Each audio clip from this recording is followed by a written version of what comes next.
What's going on, y'all? So quick update. Day after I did all the fender rolling and got the new tires and wheels on the Cobra, last night we decided we were going to dinner and decided to take this thing, out for a spin.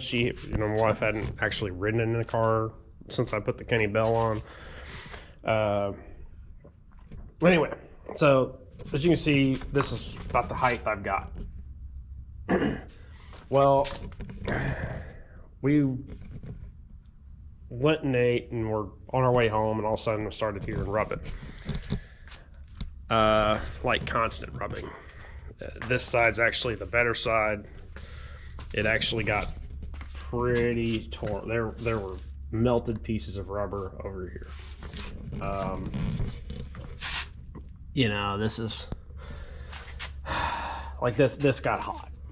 It was rubbing so bad.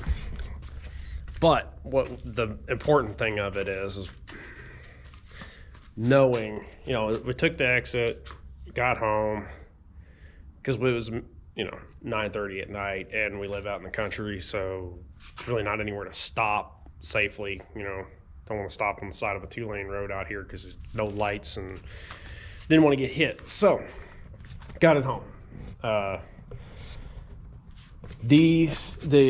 On both sides were actually touching. They were stuck. This is not the first time this has happened. When I first put the Viking shocks on and set it on the ground, went to go drive it, and as soon as I pulled out the driveway, they did the same thing. This was last year. Of course, on the 20, the 25.5, the stock high tires, there was no rubbing issue, of course, but with the 28s, there is. So, talked to Viking. Basically, they think, because I probably put 500 to 1,000 miles on these shocks in a year. They think that maybe because I'm running stock 9904 GT springs, and I don't know how old they are, they might be just not enough spring to overcome the rebound stiffness. So, because basically once I got home, we back up, I jacked up each side of the car and then set it back down, and it went away, back to where it was. So it's possible that the springs are just not good enough. So what I'm going to do today is two things. I'm going to raise the car back up a little bit by dropping. I'm going to be basically going over dropping the suspension because I'm running a CHE axle brace. You can't really see it back here, but I have relocated lower control arm mounting with that. So I'm going to be getting rid of that and switching to these Ibach springs that I had that came with the solid rear axle. And based on how the car is sitting, I may use these 5/8 inch spacers. The reason I'm not using those right now is because they wouldn't fit inside the stock springs. So anyway, long-winded. I'm gonna get to it. I gotta get the car, get the rear wheels loose, get the car jacked up and supported, and then lower the pumpkin down. I'll go over all the steps as I go, but I'll be back once I get set up and ready. Okay, so I got the wheels off. Let's just show y'all what I'm talking about. So, as you can see, the axle brace comes here, it bolts to where the stock lower control arm mounting goes, and then the lower control arms bolt below. It's about 1 1/8 drop at the hole I've got set. So, what we think the problem is that the rebound is too stiff for the springs. So I'm gonna set, I don't even remember where I had these set at, but I'm gonna 1, 2, 3, 4, 5, 6.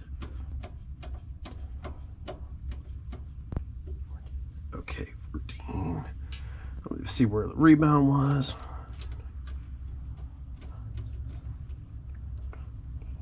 All right, and because what I'm doing is I'm going to soften these all the way up, and when I unbolt them, I'm going to check to see how free they spin, or free they move up and down, if there's any binding. The fact that both of them did it makes me think that they're not like bolt. Can't imagine both of them would be faulty at the same time, especially with being only having, you know, roughly 500 to 1,000 miles on them. But you get your compression, you get 2 compressions on these. These are triple adjustable. The rebound, 1 compression setting, and the other's Allen. One's high speed, one's low speed, and I honestly forgot which one's which. It's on the card. Each shock comes with a card that I'll show you in a minute for recommended settings. Part of this may be that I just have them set way too stiff. I had them set like I was going to the track, and that could be part of the problem. So they're loosened up. Set that back in the 1/8" holder. So each shot comes with one of these. I keep one in the car and one in my toolbox, but it just tells you. So the high speed compression is the one with the Allen that requires Allen key. The knob is the low speed, but they give you nice recommended settings. So anyway, so what I'm going to do now is disconnect. I'm just going to disconnect the lower bolts on the shocks and lower the pumpkin to get the springs out. Once I get the springs out, I'm going to try to keep this balanced. It can be a pain, but because I have the jacking plate, it makes it a little bit better because it's a level surface for the jack to sit on. So we'll see how that goes. I may go ahead and, while I'm thinking about it, just go ahead and let's set the Subaru down, get the jack stands to support the weight of the pumpkin. That way I'm not messing with it too much. But anyway, I'll be back once I get it all set up. All right, so got both shock bolts out. I've actually got the other shock disconnected already. It's a 15 millimeter on the bolt head and a 18 millimeter on the nut. Pretty easy there. Just use something to push the shock out of the hole. So they told me to do was to check. And not much, I don't feel much snagging on the shocks. So push that up out of the way. And so now that the shocks are out, I'll be able to lower the rear end. I should be able to get it enough to get the springs out. Once the springs are out, I'll go ahead and probably disconnect the lower control arm bolts and get those free. Once that's done, I have to deal with this, which is going to be a little bit of a pain because basically I've got to figure out how to do this, but that's beside the point. I'm going to get to it. I'll be back. Okay, so I decided to try something before I tear this whole thing apart. I put the shocks back on real quick and mounted the wheels. with the Ibach springs with those spacers. I'm gonna set it down in a minute just to see where I'm at. But just in case it's where I like it, I wanted to go ahead and show the adjustment of the shocks. So we'll do the low speed compression first. I already set the passenger side. I'm gonna set this one at 9. So 1, 2, 3, 4, 5, 6, 7, 8, 9. Rebound, I'm gonna set at 6. 2, 3, 4, 5, 6. Okay, which this is much softer than what I had before, just in case. I can always adjust it later. And this, the high speed compression, I'm gonna set at I want to set it at 9. So 1, 2, 3. This is kind of fun with the 4, 5, 6, 7, 8, 9. Okay, so now that that's done, I'm gonna get the car back on the ground, and once it's back on the ground, I'll show y'all if there's any difference. If there is a little bit of difference, I'm gonna try that out for now. If there's not much difference, honestly, at this point, I'm probably gonna just leave it be for now. I need to wait till I really need to get this started on the Subaru. The motor, the short block should be here today. That's beside the point. But anyway, I'll be right back. I'm gonna get this car on the ground. Okay, y'all. So after a lot of fighting and frustration, I got the car back on the ground. What I ended up doing is I swapped out.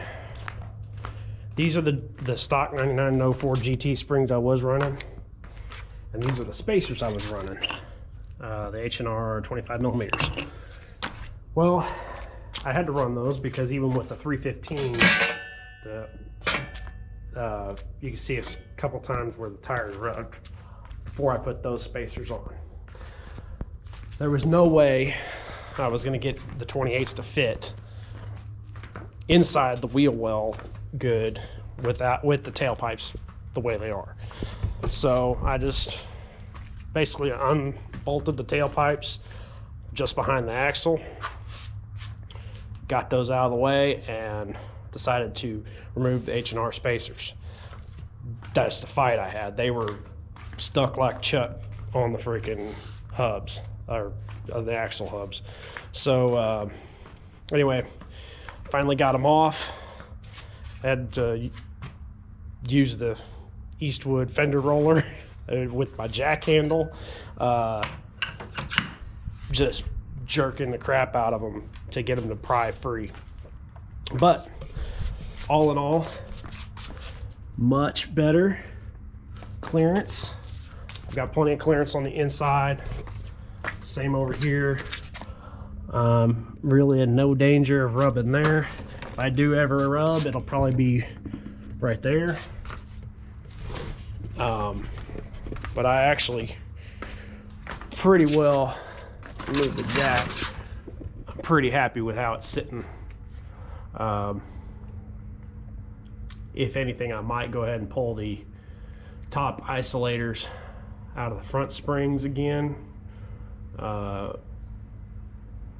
Maybe down the road, I don't know. I used to have a problem with dragging on the X pipe.